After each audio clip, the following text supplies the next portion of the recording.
यह कहानी है एक ऐसे व्यक्ति की जिसे लोग सिर्फ बस स्टॉप वाला बूढ़ा समझते थे, लेकिन वो था एक छुपा हुआ खजाना। कभी कभी हमारे आसपास के सबसे साधारण लगने वाले लोग असाधारण ज्ञान के भंडार होते हैं। क्या आपने कभी सोचा है कि जो व्यक्ति आपको रोज दिखता है उसकी जिंदगी की कहानी क्या हो सकती है? तो वीडियो शुरू करने से पहले आप सबसे एक रिक्वेस्ट है कि आप बेशक वीडियो को लाइक और चैनल को सब्सक्राइब मत करना, लेकिन वीडियो को कम से कम 3 मिनट जरूर देखना ताकि हमारा मोटिवेशन ऐसी बना रहे। तो चलिए शुरू करते हैं। अमित 26 साल का सॉफ्टवेयर इंजीनियर रोज सुबह 8:30 की बस पकड़ता था। एमजी रोड का बस स्टॉप, यहां हमेशा भीड़ रहती थी, लेकिन एक चीज कांस्टेंट थी। कोने में बैठा एक बूढ़ा आदमी, सफेद दाढ़ी, मैले कपड़े और हाथ में एक पुरानी डायरी। लोग उसे अवॉइड करते थे। कुछ को लगता था कि वो पगाल है, कुछ को लगता था भिखारी है। अमित भी उसे इग्नोर करता था। यहां भी कोई जुगाड़ू बैठा है, वो मन में सोचता था। लेकिन एक दिन कुछ अलग हुआ। अमित की बस लेट थी और वो फ्रस्ट्रेटेड होकर फोन में गेम खेल रहा था। अचानक उसने सुना, लाइफ एक गेम नहीं है जिसे रीसेट किया जा सके, इसलिए हर मूव केयरफुली सोचकर करो। अमित ने देखा, यह आवाज उस बूढ़े की थी। अगले दिन अमित ने उस बूढ़े को ध्यान से देखा। वो अपनी डायरी में कुछ लिख रहा था। उसकी हैंडराइटिंग बहुत सुंदर थी। अमित के मन में क्यूरियोसिटी जगी। अंकल, आप यहां रोज क्यों बैठते हैं? बूढ़े ने अपनी डायरी बंद की और मुस्कुराया। बेटा, यहां बैठकर मैं जिंदगी का सबसे बड़ा लेसन देखता हूं। कौन सा लेसन? कि हर इंसान कहीं ना कहीं जा रहा है, लेकिन कोई यह नहीं जानता कि वो कहां जा रहा है। अमित कंफ्यूज हुआ। यह तो फिलोसॉफिकल बात हो गई। आपका मतलब? बूढ़े ने अपने चारों ओर देखा। देखो बेटा, यहां सब बस का वेट कर रहे हैं, लेकिन असल में सब अपनी मंजिल का वेट कर रहे हैं। समस्या यह है कि ज्यादातर लोगों को पता ही नहीं कि उनकी मंजिल क्या है। यह बूढ़ा कोई ऑर्डिनरी पर्सन नहीं लग रहा था। इसकी बातों में कुछ तो गहराई थी। अगले कुछ दिनों में अमित उस बूढ़े से बात करने लगा। उसका नाम था विनोद सर। वो हमेशा इंटरेस्टिंग बातें करते थे। एक दिन अमित परेशान था। ऑफिस में बॉस ने उसे स्कोल्ड किया था। अंकल, मुझे लगता है मैं फेलियर हूं। ऑफिस में कोई मेरी वैल्यू नहीं करता।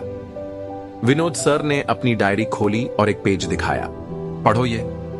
पेज पर लिखा था, सफलता का मतलब यह नहीं कि दूसरे आपकी वैल्यू करें। सफलता का मतलब यह है कि आप अपनी वैल्यू जानें। अमित ने पूछा, आपने यह कब लिखा?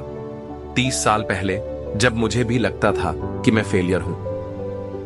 आप फेलियर कैसे हो सकते हैं अंकल? आप तो इतनी अच्छी बातें करते हैं। विनोद सर हंसे। बेटा, ज्ञान एक्सपीरियंस से आता है और एक्सपीरियंस मिस्टेक्स से आती है। क्या इस बूढ़े की कोई इंटरेस्टिंग पास्ट स्टोरी थी? वो इतना फिलोसॉफिकल क्यों था? एक बारिश के दिन अमित और विनोद सर बस स्टॉप के शेड में साथ खड़े थे। अमित ने देखा कि विनोद सर की डायरी के एक पेज पर कुछ सर्टिफिकेट्स की फोटोज थीं। अंकल, ये क्या है? विनोद सर ने पहले हिचकिचाया, फिर बोले, कुछ नहीं बेटा, पुरानी यादें हैं। लेकिन अमित ने क्लियरली देख लिया था। PhD in philosophy, Delhi university लिखा था। अंकल, आप पीएचडी हैं? विनोद सर चुप रह गए। सच बताइए अंकल, आप प्रोफेसर थे? लंबी चुप्पी के बाद विनोद सर ने कहा, हां बेटा, 35 साल तक दिल्ली यूनिवर्सिटी में पढ़ाया। अमित शॉक्ड था। तो फिर आप यहां बस स्टॉप में क्यों बैठते हैं? यह एक लंबी कहानी है बेटा। क्या वजह थी कि एक प्रोफेसर बस स्टॉप में बैठकर अपना वक्त गुजार रहा था? अगले दिन विनोद सर ने अपनी कहानी बताई।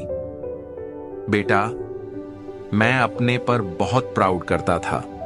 मुझे लगता था कि मैं बहुत बड़ा फिलोसोफर हूं। स्टूडेंट्स मुझसे डरते थे क्योंकि मैं बहुत स्ट्रिक्ट था। इसमें गलत क्या है अंकल? गलत यह था कि मैं नॉलेज दे रहा था लेकिन विजडम नहीं। मैं बुक्स पढ़ाता था लेकिन लाइफ से नहीं सिखाता था। विनोद सर की आंखों में दर्द था। फिर क्या हुआ? रिटायरमेंट के बाद मुझे रियलाइज हुआ कि मैंने 35 साल में हजारों स्टूडेंट्स को पढ़ाया, लेकिन किसी की जिंदगी नहीं बदली। सब डिग्री लेकर चले गए, लेकिन कोई मुझे टीचर नहीं मानता था। अमित को समझ आया कि वो कितना अकेला फील करता होगा। तो आपने यहां बैठना क्यों शुरू किया? क्योंकि यहां मैं रियल फिलॉसफी सीख रहा हूं, जिंदगी का फिलॉसफी। क्या यही था उसका नया मिशन? क्या वो यहां कुछ और भी सीखने आया था? दिन बीतते गए। अमित को विनोद सर से बात करना अच्छा लगने लगा। एक दिन अमित ने देखा कि एक छोटा बच्चा विनोद सर के पास आया और बोला, दादा, मेरे पास बस का पैसा नहीं है। विनोद सर ने तुरंत अपनी पॉकेट से पैसे निकाले और बच्चे को दे दिए। अंकल, आप इसे जानते हैं? नहीं बेटा, लेकिन हेल्प करने के लिए जानना जरूरी नहीं होता। अमित ने ऑब्जर्व किया कि यह डेली होता था। विनोद सर किसी न किसी की हेल्प करते रहते थे। अंकल, आप सबकी हेल्प क्यों करते हैं? बेटा, क्लासरूम में मैं फिलॉसफी पढ़ाता था, यहां मैं फिलॉसफी लाइव करता हूं। यह लाइन अमित के दिल में बैठ गई। कहीं यही तो सच्ची एजुकेशन नहीं थी? बुक्स से नहीं, एक्सपीरियंस से। एक दिन अमित बहुत अपसेट था। उसकी गर्लफ्रेंड ने ब्रेकअप कर दिया था। अंकल, मुझे लगता है लाइफ में कुछ भी परमानेंट नहीं है, सब छोड़कर चले जाते हैं। विनोद सर ने अपनी डायरी का एक पेज दिखाया। जो चीजें हमारे पास से जाती हैं, वो हमें सिखाती हैं कि क्या चीजें हमारे साथ रहती हैं।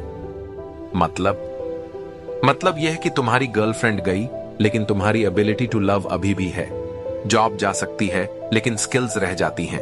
लोग जा सकते हैं, लेकिन मेमोरीज रह जाती हैं। अमित को लगा जैसे उसकी आंखें खुल गईं। अंकल, आप इतना कुछ कैसे जानते हैं? बेटा, जब तुम बस स्टॉप में बैठोगे तब पता चलेगा। यहां हर रोज हंड्रेड्स ऑफ स्टोरीज देखने को मिलती हैं। क्या वाकई में ऑब्जर्वेशन सबसे बड़ी टीचर थी? अमित का पर्सपेक्टिव चेंज होने लगा। वो अब विनोद सर की तरह लोगों को ऑब्जर्व करने लगा। एक दिन उसने देखा कि एक यंग मदर अपने बच्चे के साथ परेशान थी। बच्चा रो रहा था।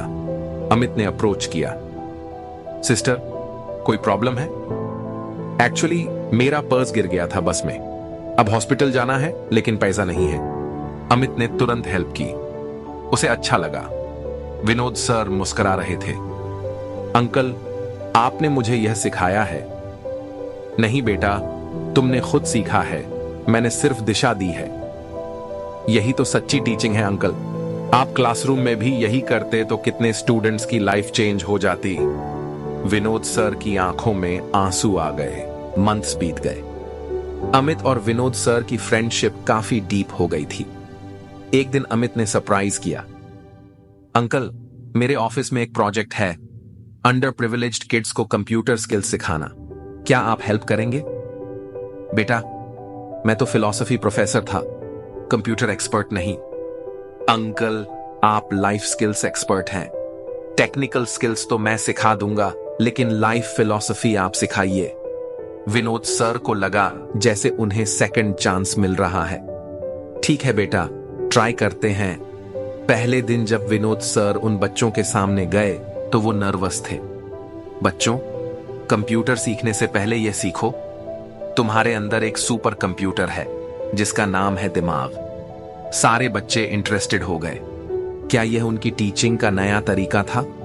3 महीने बाद उन बच्चों में अमेजिंग ट्रांसफॉर्मेशन दिखा। वो सिर्फ कंप्यूटर नहीं सीख रहे थे, बल्कि कॉन्फिडेंस, डिसिप्लिन और लाइफ वैल्यूज भी सीख रहे थे। एक बच्चे ने कहा, सर, आप बेस्ट टीचर हैं। विनोद सर के दिल में खुशी की लहर दौड़ गई। 35 साल बाद किसी ने उन्हें सच में टीचर कहा था। अमित ने देखा कि विनोद सर ट्रांसफॉर्म्ड हो गए थे। अब वो कॉन्फिडेंट थे, हैप्पी थे। अंकल, अब तो आप बस स्टॉप छोड़ दीजिए।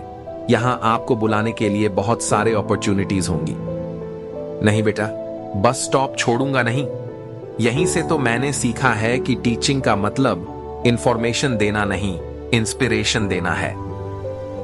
यह था रियल विजडम का बर्थ, एक्सपीरियंस से। और सबसे इंपॉर्टेंट बात, अगर आपके पास नॉलेज है, एक्सपीरियंस है, तो उसे शेयर करिए। छुपाने से नॉलेज कम हो जाती है, बांटने से बढ़ती है। सच्चा ज्ञान वो है जो किताबों में नहीं, बल्कि जिंदगी में मिलता है। और सच्चा गुरु वो है जो आपको सिखाता नहीं, बल्कि सीखने का रास्ता दिखाता है। धन्यवाद।